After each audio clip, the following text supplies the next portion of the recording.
I'm Bill Kopp. I'm Tom Minton. Tom, you're the producer of this, Tom. Bill, you're the writer and director. So we're going to tell you about how we go about making a cartoon. Yes. We're going to be looking at what we call an animatic, and this is actually the storyboard drawings. And we cut them together and get a feel for the timing. It looks like a comic strip. Right. It's a way for us to do, well, two things. One is to visually get the story figured out. And also, shooting them like this, we're able to get a sense of how long each scene is going to be. And the staging, where the character is going to be. This is a very important stage because everything else is going to rely on this. And Yeah. we make a lot of changes and last-minute adjustments, which is why the drawings can be rough at this stage. How it plays as a picture. That's the most important thing. Now, this is the very first stage of animation. Pencil test. Pencil test, and it's, as you can see, it's exactly like the storyboard, except drawn better. A lot of And it's moving for real now. filling out the action. And you can see our color background there. Now we can look at this and we can make any changes we feel are necessary before we go to final animation and color. This is to see if everything's working together. Yeah, and to see if everything is breaking properly in this house. I love destroying this house. Chris Hedrick was a storyboard artist who drew these sections. He's grabbing his arrows there, and this is the harp. Yeah, we had him strumming that harp, I think, and we took that little bit out.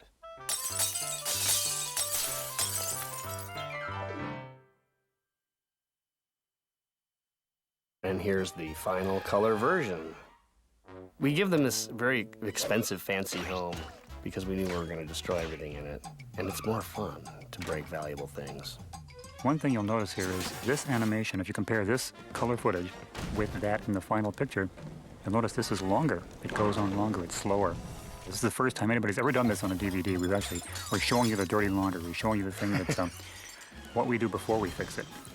This needed to be a little bit amped up, a little bit faster, snappier. Tom always chases Jerry. That drives the action.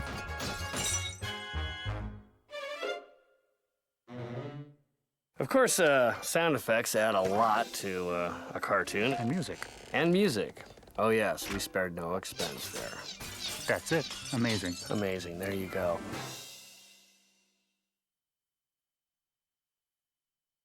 This was a sequence in Space Place with the centrifuge. I guess they put their astronauts in there to see if they can make them sick or something. This was a sequence that had us worried because it was a complicated bit of action, and we weren't sure if we'd be able to get it right. We changed a lot of stuff around here, so some of these drawings were done very quickly. So Jerry locks Tom in here. And again, I find some shots out of order and different order and everything, so we adjusted things. We boarded this and went, wow, it looks so good on the storyboard. I hope they can do it. And they did a spectacular job. They did. I think it was one of the first things that came back. And it was also done correctly. I don't believe there was any errors. It was done totally well by hand, which is amazing. Yeah. Most artists don't like drawing things that are very technical.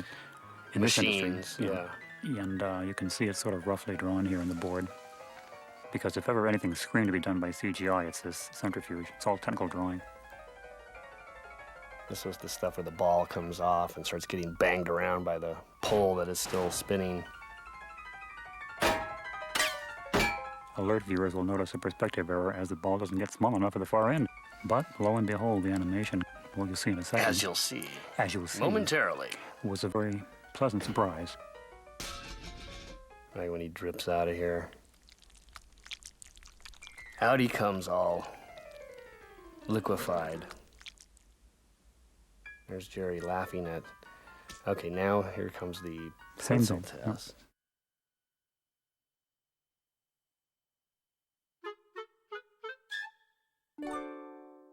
This was going to be a really complicated scene.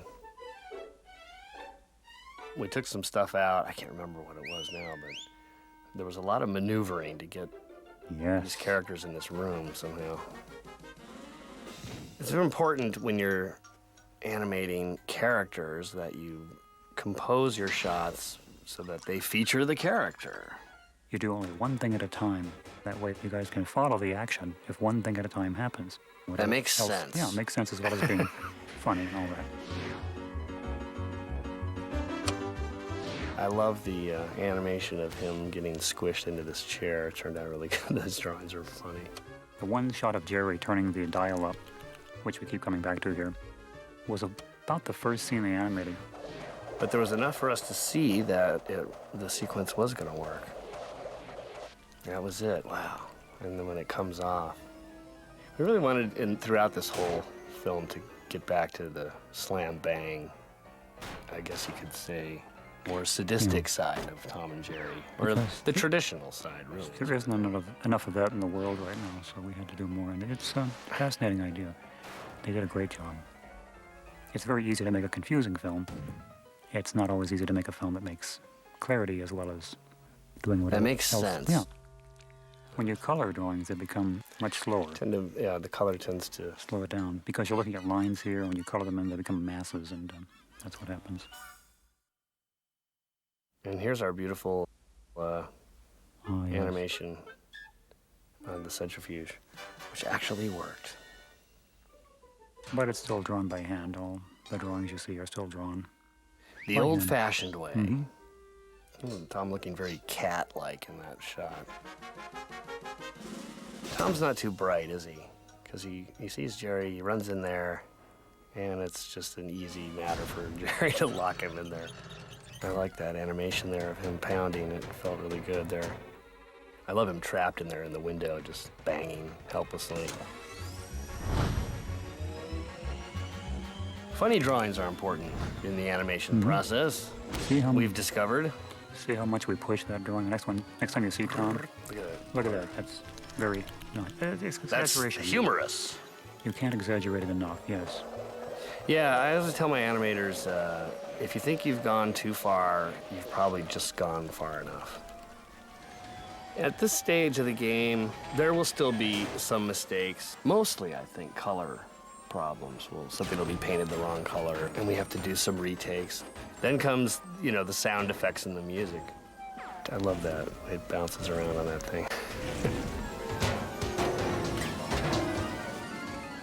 I like the way that lid just pops off there. And he's still alive after all that. And there's Jerry laughing once again at Tom's misfortune. Is that it? Wow. Wow.